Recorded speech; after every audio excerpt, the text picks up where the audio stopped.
একটা ছোট্ট গ্রামে অভয় নামের এক ছেলে থাকত। সে খুব বুদ্ধিমান ছিল, কিন্তু তার একটা বড় দুর্বলতা ছিল, আলসেমি আর সময়ের কদর না করা। পড়ার সময় সে বন্ধুদের সঙ্গে খেলাধুলায় মেতে উঠত। সকালে উঠার বদলে দেরি করে ঘুমাতো আর কাজের সময় বলতো কাল করব।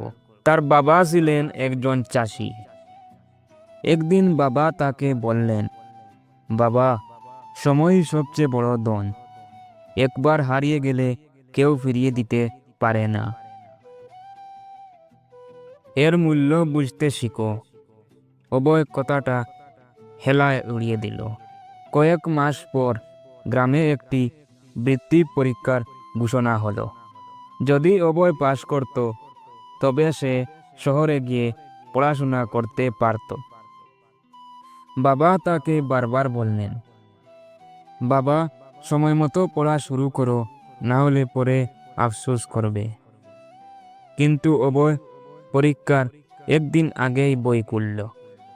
ফলাফল হলো অভয় ফেল। তার সবচেয়ে ভালো বন্ধু, যে প্রতিদিন নিয়মিত পড়ত, সে প্রথম হলো, শহরে পড়তে চলে গেল। অভয়ের খুব খারাপ লাগলো। সেদিন সে প্রথমবার বুঝল, আলসেমি আর সময় নষ্ট করার কারণে তার ভবিষ্যৎ নষ্ট হয়েছে। একদিন সে মাঠে গেল। বাবা তাকে একটি বীজ দিয়ে বললেন, এটা মাটিতে পুঁতে দাও। অভয় পুঁতল, কিন্তু সপ্তাহের পর সপ্তাহ পানি দিতে ভুলে গেল। গাছটা শুকিয়ে গেল। বাবা হেসে বললেন, দেখলে বাবা, সময় মতো পানি না দিলে বীজ গাছ হবেন কি করে? ঠিক তেমনি তুমি যদি তোমার স্বপ্নগুলোকে সময় মতো পরিশ্রম আর পড়াশোনার জল না দেও, তবে সেগুলোও কখনো ফুলে ফুলে উঠবে না। এই কথা শুনে অভয়ের চোখ খুলে গেল। সেদিন থেকেই সে নিজের জীবন দ্বারা বদলে দিল। বুড়ে উঠতে শুরু করলো, সব কাজ সময় মতো করতে লাগলো।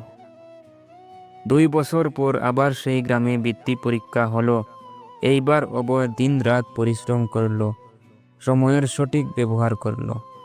ফলাফল হলো, সে পরীক্ষায় পাশ করলো এবং শহরে পড়তে যাওয়ার সুযোগ পেল। এখন সে সবাইকে বলে, সময়ই আসল মূলধন।